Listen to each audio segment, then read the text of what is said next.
Hello guys, welcome to our channel track anime, যেখানে আজকে আমরা দেখব বিগিনিং আফটার দ্য এন্ডের এপিসোড 1। এটা এই সিজনে আসা নতুন একটা অ্যানিমে, যেটাও একটা মানবা থেকে তৈরি, মানে একটা কোরিয়ান মাঙ্গা, যেরকম সোলো লেভেলিং ছিল। কিন্তু এই স্টোরি লাইনটা কিছুটা মুসুকো টেন্সের মতো, যেখানে একটা ছেলে পুনর্জন্ম পায় আর নতুন রকমের অনেক শক্তি দেখতে পায়। আর এরপরে সে কি কি করে তা জানতে আপনাদের দেখতে হবে আজকের এই এপিসোডটি।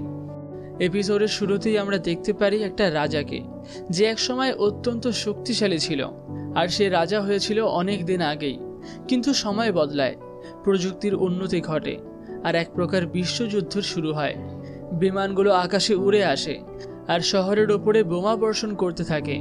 এরপর সেই রাজা হঠাৎই উপলব্ধি করে যে আমি একসময় রাজা ছিলাম, কিন্তু এখন আর নেই। আর এই উপলব্ধির পরে সে অজ্ঞান হয়ে পড়ে। দৃশ্য পাল্টায়, আমরা দেখি একটা নতুন দুনিয়া, যেখানে সেই রাজাটা ধীরে ধীরে ডুবে যাচ্ছে, আর তার কাছে একটা অদ্ভুত কণ্ঠস্বর ভেসে আসে, যখন তুমি নতুন জীবন পাবে তখন আলোর পথে এগিয়ে যেও। আর এখানেই গল্পের মোড় ঘুরে যায়। আমরা দেখতে পাই যে একটা দম্পতির ঘরে একটা শিশু জন্মায়। তাদের নাম হলো রেনল্ডস আর এলিস, আর তারা তাদের নবজাতক পুত্রের নাম রাখে আর্থার। কিন্তু এখানে একটা রহস্য আছে। এই ছোট্ট আর্থারের মনে একটাই প্রশ্ন, আমি কোথায়? আর এই দুজন নিজেদের আমার বাবা মা কেন বলছে? কিন্তু আমি তো মনে করতে পারছি যে আমি একসময় রাজা ছিলাম। আর এভাবেই আমাদের রাজা একটা নতুন জীবন পায়। অবশ্যই তার পুরনো সব স্মৃতি আছে, কিন্তু তার শরীর এখন সম্পূর্ণ শিশুর মতো।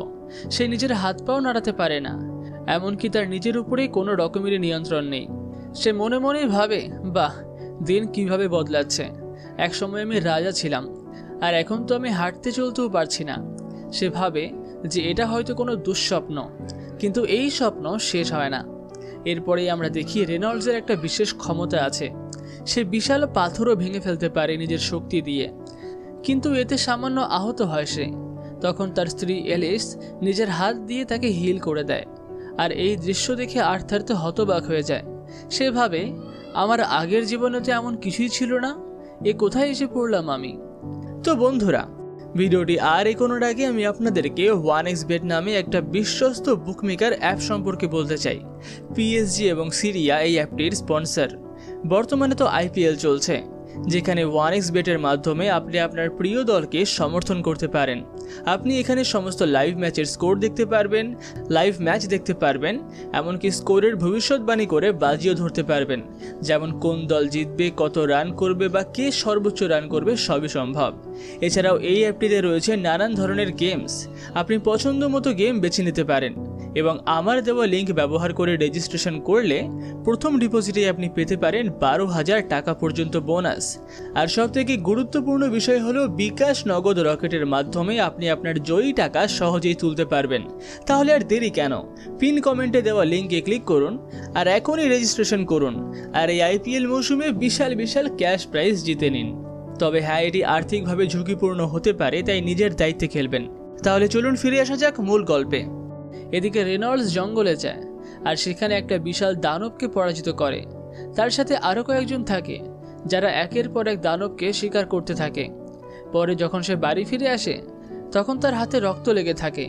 আর তার লক্ষ্য করে যে এই জগতে সবাই নিজস্ব অস্ত্র বহন করে, তাদের কিছু অদ্ভুত শক্তিও আছে। তাহলে আমাকে এসব তাড়াতাড়ি শিখে ফেলতে হবে। এদিকে তার মা বলে, চলো আর্থার, তোমার ঘুমানোর সময় হয়ে গেছে, এবার ঘুমাতে চলো। আর্থার মনে মনেই ভাবে, আমি তো আগের জীবনে ঠিকমতো ঘুমানোর সুযোগই পেতাম না, সব সময় হামলার আশঙ্কা থাকতো। নতুন জীবনটা এতটা খারাপ নয়। এরপর কেটে যায় কয়েকদিন। শিশু আর্থার এখন হামাগুড়ি দিতে শুরু করে। একদিন সে আয়নায় নিজের প্রতিবিম্ব দেখে, আর সে মনে মনেই বলে, আমি এখনো অনেক ছোট, বড় হতে হলে আমাকে কিছু জানতে হবে। তাই সে চুপি সারে একটা ঘরে ঢোকে, যেখানে অসংখ্য বই রয়েছে। সে জানে যে জ্ঞানই হলো সবচেয়ে বড় অস্ত্র। সে দ্রুত একটা বই তুলে নেয় আর জানতে পারে এই জগতের মানচিত্রের বিষয়ে।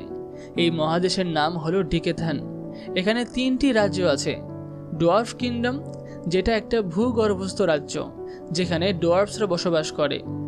দ্বিতীয় এলেনার কিংডম, যেটা গভীর অরণ্যে অবস্থিত, যেখানে এলফরা বসবাস করে। আর এরপরে সেপিয়ান কিংডম, যেখানে মানুষের আধিপত্য। আর এখানেই সে এখন রয়েছে। সে আরও কিছু তথ্য এই বই থেকে জানতে পারে যে এখানে একটা রাজা আছে যে পুরো রাজত্ব চালায়, আর সে রাজা হয়েছে কারণ তার পূর্বপুরুষরাও রাজা ছিল। এছাড়া এখানকার টেকনোলজিও অত অ্যাডভান্স না যেখানে সে আগের জন্মে ছিল তার তুলনায়। এখানে মানা নামক একটা রহস্যময় শক্তি রয়েছে যেটা প্রত্যেক 100 জনের মধ্যে মাত্র 1 জনের মধ্যেই জাগ্রত হয়। এই মানা ব্যবহার করা যায় দুইভাবে, অগমেন্টিং আর কনজিউরিং। অগমেন্টিং করে নিজের শারীরিক শক্তিকে বাড়িয়ে তোলা যায়, আর কনজিউরিং করে বাইরের যে কোনো কিছুকে নিয়ন্ত্রণ করা যায়। এগুলো বুঝতে পেরে আর্থার উপলব্ধি করে যে এই পৃথিবী আমার আগের জীবনের চেয়ে সম্পূর্ণ ভিন্ন। এখানে আমাকে নতুন করে শক্তিশালী হতে হবে। এখন সবকিছুই নির্ভর করছে একজন মানুষ তার মানা কোর কতটা নিয়ন্ত্রণ করতে পারে তার ওপর। পুরো শরীরের মানাকে এক জায়গায় কেন্দ্রীভূত করতে হয়, আর একেই বলা হয় মানা কোর। যদি কেউ একবার এটিকে পুরোপুরি নিয়ন্ত্রণ করতে পারে তবে সে হয়ে যায় একজন মেজ। এখানে আর্থার চেষ্টা করছে ফোকাস করার, আর সে মনে করতে থাকে আমার আগের জীবনেও তো এমন একটা ধারণা ছিল যেখানে এটাকে বলা হতো কি, যেটা ছিল একটা ইটারনাল পাওয়ার, আর এটাতে ফোকাস করে অনেক শক্তিশালী হওয়া যেত। ঠিক তখনই তার মা ঘরে ঢোকে, আর সে বলে, আরে আর্থার, মনে হচ্ছে তুমি পটি করে ফেলেছ। আর্থার মনে মনেই বলে, আরে একদমই না, আমি তো শুধুমাত্রই বই পড়াতে ফোকাস করছিলাম। কিন্তু সে একবার চেক করে দেখে যে এবার সত্যি তাই ঘটেছে, কারণ সে এখন তার শরীরের ওপর থেকে নিয়ন্ত্রণ পুরোপুরি হারিয়ে ফেলেছিল। আসলে সে এখন এতটাই বই পড়ে মগ্ন ছিল যে সে নিজের শরীরের অবস্থাও খেয়াল করেনি। তারপরেই তার মা তাকে কোলে তুলে নিয়ে ঘর থেকে বেরিয়ে যায়, আর তার মনে মনে ভাবতে থাকে এই শরীরটা যেন একটা কারাগার। এভাবেই প্রায় 2 বছর কেটে যায়। সময় খুবই দ্রুত কেটে যাচ্ছিল। এই 2 বছরে তার মা একটা অদ্ভুত ব্যাপার খেয়াল করেন যে সে তার ছেলেকে কখনোই হাসতে দেখেনি। এদিকে বাইরে রেনল্ডস অর্থাৎ আর্থারের বাবা এখন আর্থারের হাতে একটা কাঠের তলোয়ার দিয়ে দেয়, আর আর্থার এটাকে সত্যিকারের তলোয়ার চালানোর মতো চেষ্টা করে। আর এই দৃশ্য দেখে এলিস মানে তার মা প্রচণ্ড রেগে যায়।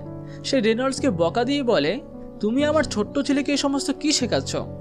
আর্থার এটা দেখে বুঝতে পারে যে মনে হয় এই জগতে বিয়ের পর মেয়েরাই বেশি শক্তিশালী হয়ে যায়। এরপর এলিস আর্থারকে বাজারে নিয়ে যায়। বাজারে গিয়ে তো আর্থার খুবই উত্তেজিত বোধ করে। সে বিভিন্ন ধরনের অস্ত্র দেখে, নতুন জিনিস দেখে, আর এই দুনিয়া সম্পর্কে নতুন কিছু শেখার সুযোগ পায়। এমনকি সে জাদুকরদের ম্যাজিকও দেখে। সে খেয়াল করে যে কীভাবে তারা তাদের জাদু ব্যবহার করে। কিন্তু এখানে একটা ব্যাপার আছে, রেনল্ডস আর এলিস এই দুজনই আর্থারের খুবই যত্ন নেয়। আর্থার অনুভব করে যে এটাকেই হয়তো পরিবার বলে, কিন্তু সে এই অনুভূতিটা কখনো জানতোই না। তার আগের জীবনে সে একটা অনাথ আশ্রমে বড় হয়েছিল, তাই পরিবার যে আসলে কি জিনিস সে সেটা কখনোই জানতে পারেনি। কিন্তু এলিস লক্ষ্য করে যে আর্থারের বাইরে যেতে, অস্ত্র দেখতে এবং জাদু সম্পর্কে জানতে খুবই ভালো লাগে, কিন্তু তবুও সে চায় যেন সে তার বাবার মতো না হয় আর একটা শান্তিপূর্ণ জীবন কাটায়। একদিন আর্থার খেয়াল করে যে তার বাবার ক্ষমতা আসলেই দারুণ। সে একটা পাথর বাতাসে উড়িয়ে দেয়, তারপর সেটাকে নিচে ফেলে দেয়। আর্থার মনে মনেই বলে, ওফ, এতে আবার কি হলো, নিজের হাত দিয়েই তুলতে পারত। তারপরে তার মা বলেন, এখন তুমি তোমার বাবার আসল ক্ষমতা দেখবে। তখনই রেনল্ডস তার প্রকৃত শক্তি দেখায় এবং সে পুরো এলাকা কাঁপিয়ে দেয়। সে একজন শক্তিশালী অগমেন্টার ছিল, কিন্তু তার মা আবার রেনল্ডসকে বকা দেয়। এরপরে আর্থারের ঘুমানোর সময় হয়ে যায়, কিন্তু সে এখন না ঘুমিয়ে বই পড়তে চায়। তার মা না বলে দেয়, কিন্তু তখন সে এমন একটা কিউট মুখ বানায় যে তার মা আর কিছু করতে পারে না। সে হাল ছেড়ে দিয়ে বলে, ঠিক আছে, তাহলে কিছুক্ষণ বই পড়ো, কিন্তু আমি খুব বেশি সময় দেব না। আর এরপরে সে আবার মানা কোড তৈরি করার জন্য প্র্যাকটিস করতে শুরু করে। সে ভাবে 2 বছর ধরে আমি এটা প্র্যাকটিস করছি, অবশেষে মনে হচ্ছে যে কিছুটা উন্নতি হচ্ছে। এদিকে এলিস আর রেনল্ডস বাড়ির বাইরে ছিল। হঠাৎ তাদের বাড়িতে একটা বিশাল বিস্ফোরণ ঘটে। রেনল্ডস তাড়াতাড়ি গিয়ে তার স্ত্রীকে বাঁচায়, আর তার নিজের পিঠটাও পুড়ে যায়। কিন্তু তাদের সবচেয়ে বড় চিন্তা ছিল আর্থার ঠিক আছে তো। তারা দ্রুত ঘরের ভেতর দৌড়ে যায়। রেনল্ডস যখন ভেতরে ঢোকে তখন সে দেখে যে তাদের মাত্র 2 বছরের ছেলে মানা ব্যবহার করছে। ঠিক তখনই আকাশ থেকে সিলিং ভেঙে পড়ে। আর্থার ভাবে, এবার মনে হয় আমি মারা যাব। ঠিক তখনই তার বাবা মা দৌড়ে এসে তাকে বাঁচিয়ে নেয়, এবং তখনই তার মনে হয় আমার বাবা মা আমাকে বাঁচানোর জন্য সব কিছুই করবে। সব বাবা মায়েরই এটাই দায়িত্ব। কিন্তু এরপর সে যা দেখে তা তার মাথায় ঢোকে না। তার বাবা মা কাঁদতে শুরু করে। আর্থার ভাবে তারা তো তাদের দায়িত্ব ঠিকঠাকভাবেই পালন করেছে, তাহলে তারা কাঁদছে কেন? এটা সে কোনো বইতেও পড়েনি, আর আগের জীবনেও দেখেনি। আর এখানেই সে একটা পুরনো স্মৃতি মনে করে। আগের জীবনে সে একটা ছোট ছেলেকে আহত হতে দেখেছিল। তখন তার বাবা মা দ্রুতই ছুটে এসেছিল। তখনই সে প্রথমবার পরিবার কী জিনিস তা অনুভব করে। আর এই অনুভূতি তার কাছে একদমই অজানা ছিল। কিন্তু আজ সে নিজে অনুভব করলো যে পরিবার আসলে কী জিনিস, আর এইটা ভেবে সেও কাঁদতে শুরু করে। আর এখানেই শেষ হয় এপিসোড 1। তাহলে এরপর আর্থার কি করবে? সে নিজেকে কিভাবে আরও শক্তিশালী বানাবে? আর তার জীবনের উদ্দেশ্যটাই বা কী হবে? আমরা জানতে পারবো পরবর্তী পর্বগুলোতে। যেটা দেখার জন্য চ্যানেলটিকে সাবস্ক্রাইব করতে একদম ভুলবেন না। আর ভিডিওটি ভালো লেগে থাকলেও ভিডিওটিকে লাইক, কমেন্ট, শেয়ার তো অবশ্যই করবেন। তাহলে দেখা হচ্ছে অন্য কোনো ভিডিওতে।